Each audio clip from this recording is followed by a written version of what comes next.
Welcome to Life Stories, where we explore the moments that change everything. Today, we're diving into a powerful tale about a young man's life-altering decision. On a busy New York street, with his future on the line, Marcus Williams had a choice: rush to an important job interview or stop to help a woman stranded on the road. His choice set him on a path that would transform his life forever. Join us as we explore the profound lessons of empathy, selflessness, and the unexpected doors they can open. Don't forget to subscribe to start today's story. It was one of those hectic mornings in New York, the city that never sleeps, yet feels like it's always on the verge of collapsing under the weight of its own energy. I was riding my old motorcycle through the chaotic streets, weaving in and out of traffic with a purpose. The interview I had been waiting for had finally arrived, the opportunity that could change my life. The chance to leave behind the endless cycle of dead-end jobs and temporary gigs. To actually have a career. I had spent months preparing for this. I memorized every report, analyzed every corner of the Lennox Corporation, and rehearsed every possible question they might throw at me. It wasn't just another job. This was the job, my shot at something real. As I neared the intersection, I checked my watch. 25 minutes until the interview. I could still park, check in, and walk in confidently. My heart raced, adrenaline pumping through my veins. This was it. I had to be on time. The thought of missing it made my stomach churn. But then, I saw her, a sleek black Tesla, sitting motionless in the middle of the street, its hazard lights blinking desperately. The sounds of the city, honking cars and impatient drivers swerving around it, filled the air. But it wasn't the car that caught my attention. It was the woman standing beside it. She was tall, sharply dressed in a blazer that looked like it cost more than my rent. Her blonde hair cascading down her back. Her posture was strong, commanding. She had the look of someone who ran the world. Or at least, had the power to make decisions that mattered. But now, standing there, she looked helpless. A look of frustration settling on her features as she gripped her phone tightly in one hand. Probably trying to reach someone. Anyone who could help her. The world moved around her, but no one seemed to care. I could have kept going. I should have kept going. I had an interview that could change my life. But something inside me, something I couldn't explain, made me hesitate. I'd been in the city long enough to know how things worked. A black man on a beat-up bike stopping to help a white woman in a luxury car? I could already picture the way she would look at me. That flicker of hesitation in her eyes. Would she even want me to help her? Would she be suspicious? Scared? Would I be putting myself in a situation where I'd end up regretting it? But then, I saw it. That look in her eyes. The moment I approached, I saw it. She sized me up, calculating whether I was here to help or take advantage of her. Her gaze flicked over me, taking in the leather jacket, the rough hands, the worn-out bike parked too close to her pristine car. She wasn't sure if she should trust me. And honestly, I couldn't blame her. I knew I had only a few seconds to make a choice. To walk away or to step up. With a sharp turn of the handlebars, I cut across the lane and rolled to a stop beside the Tesla. The moment I did, her eyes snapped up. For a split second, she didn't speak, just stared at me, her face unreadable. Car trouble? I asked, trying to keep my voice neutral. For a moment, she didn't respond. Instead, she looked me over, her gaze lingering for just a second too long before she finally spoke. Her voice cold. "I've called roadside assistance," she said, as if that should end the conversation. I couldn't help but laugh quietly. "Of course you have," I muttered. "But you sure you want to wait? You're blocking the whole street." She pressed her lips together, a flicker of realization crossing her face. She was stuck, and there was no way out. "It won't start," she admitted, her voice tight, as if admitting it hurt her pride. I nodded and stepped toward the hood. "Pop it," I said. She hesitated again, almost as though the idea of letting me touch her car was a step too far. But honestly, I didn't have time to waste on hesitation. I was already late. "Lady, if I wanted to steal your damn Tesla, I wouldn't do it in the middle of rush hour," I said. Exasperated. Her eyes flickered. A quick flash of realization. She sighed and moved to the driver's seat, pressing the button to pop the hood. The moment the hood opened, I could see it. A loose battery terminal. It was an easy fix.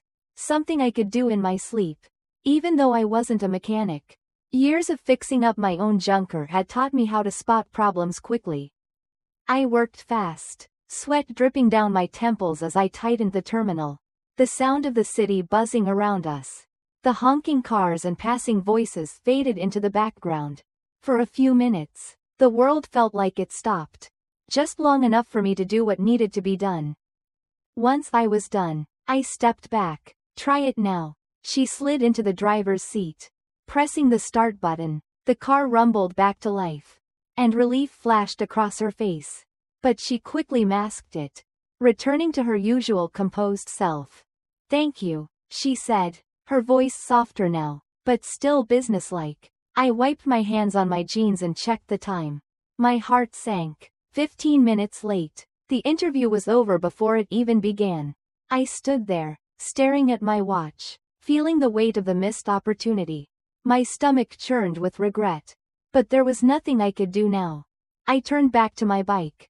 But before I could start the engine, her voice stopped me. "You were on your way somewhere important," she said, not as a question, but a realization. I shook my head. "Not anymore."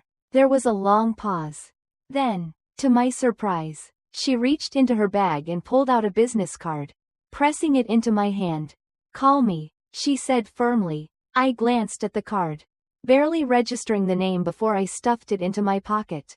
I didn't need it, but still, I held onto it, unsure why. She got into her car, shifted into gear, and disappeared into the flow of traffic.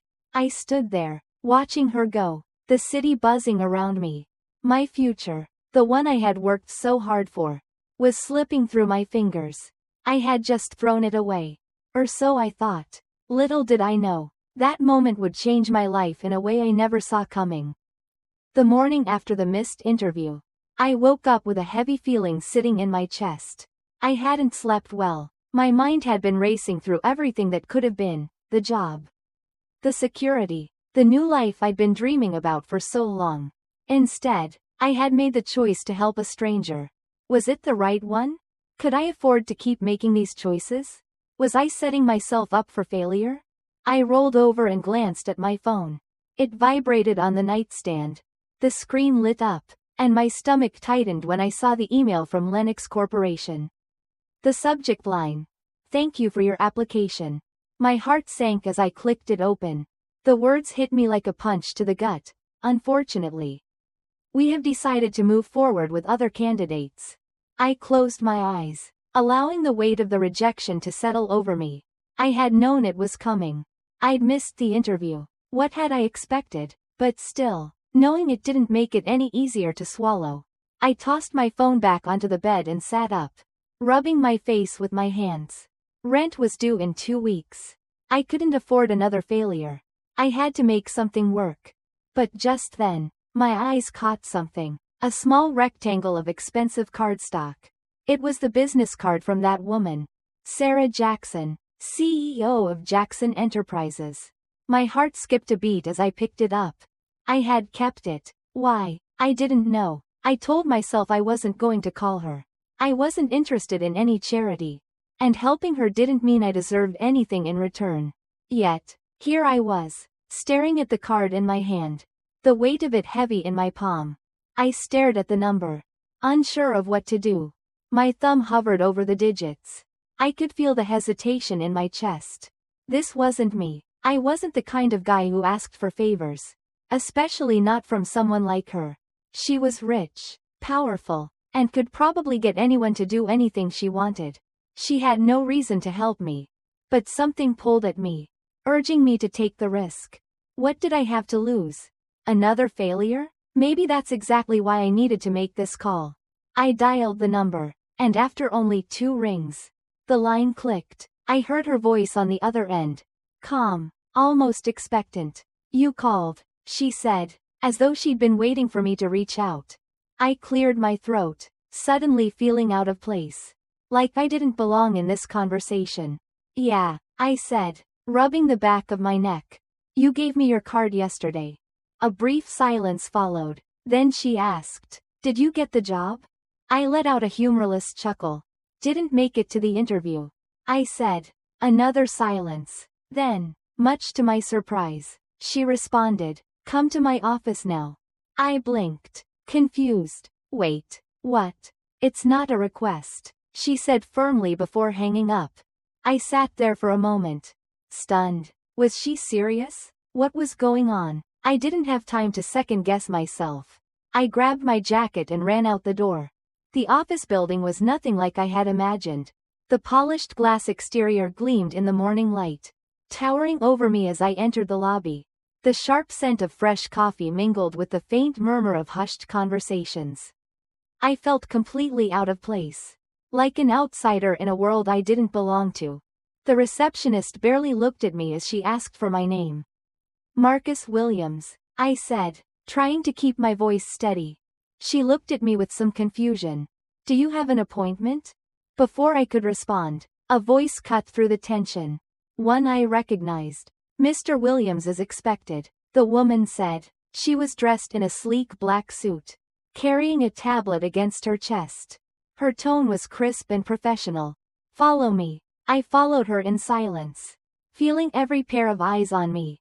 The elevator ride was unnervingly quiet, the only sound being the soft chimes of the floors passing by. When the doors opened, I stepped out into the top floor. A stunning office with floor-to-ceiling windows that overlooked the city skyline.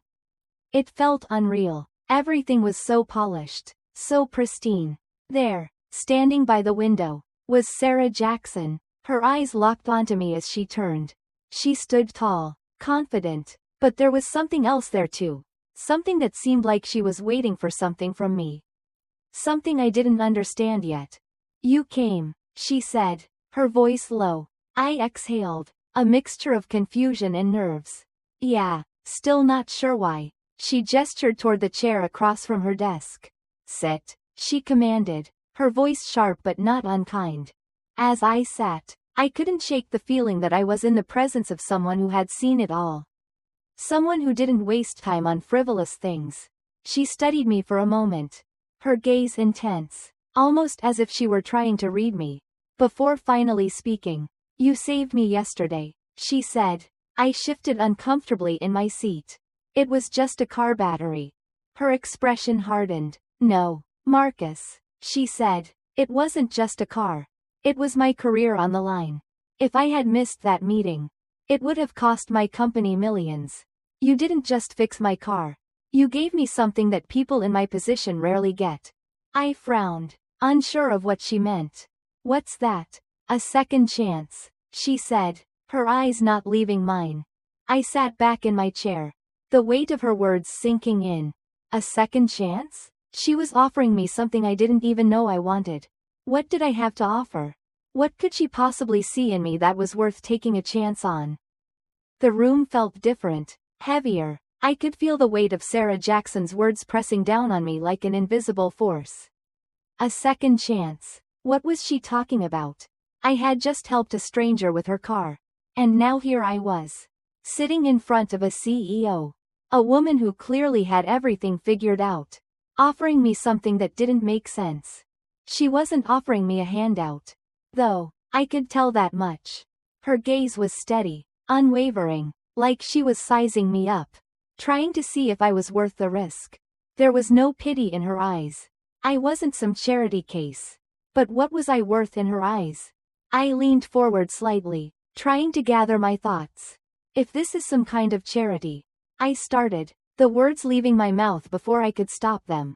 I don't want it. I don't need anyone's pity. Sarah's eyes flashed, a brief flicker of something, annoyance. Maybe, before her face returned to its usual composed mask. She didn't even flinch. It's not charity, she said, her voice firm and controlled. It's about something far more valuable. It's about character.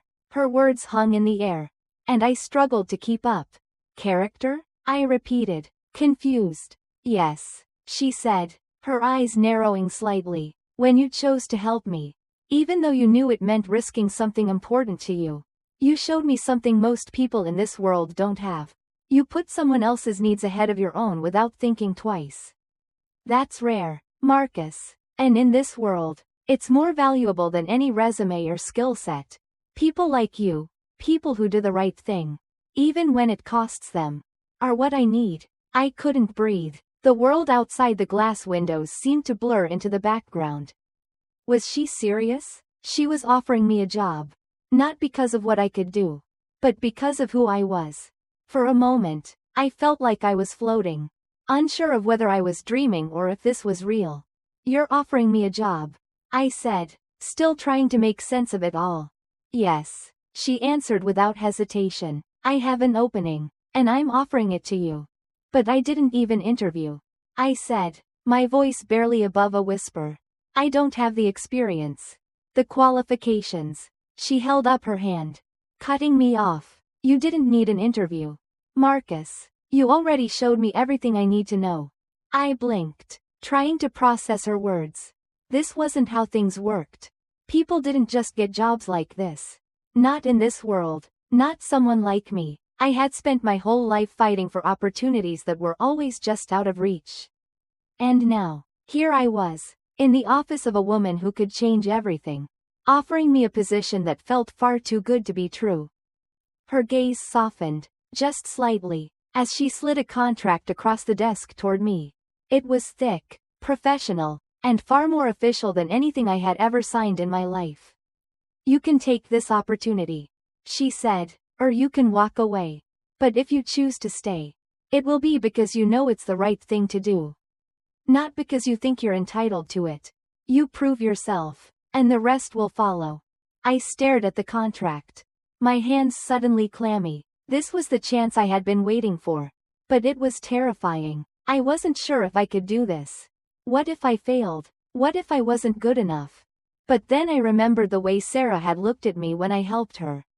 She didn't see me as a failure or someone who couldn't make it. She saw potential. She saw something I had never seen in myself. With a deep breath, I reached forward and took the pen. My hand trembled slightly as I signed the contract. I wasn't sure what I was walking into. But in that moment, I knew I had no choice but to take the risk. This was my second chance. As I signed, Sarah looked at me with the faintest of smiles.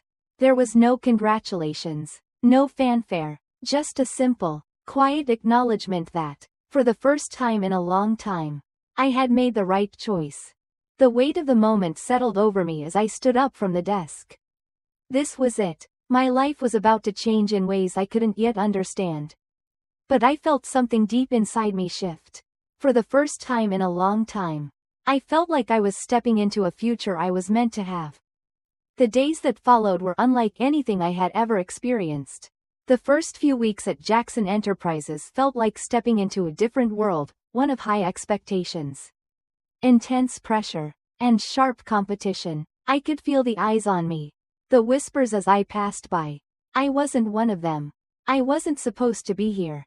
But I kept pushing forward, proving to myself that I belonged.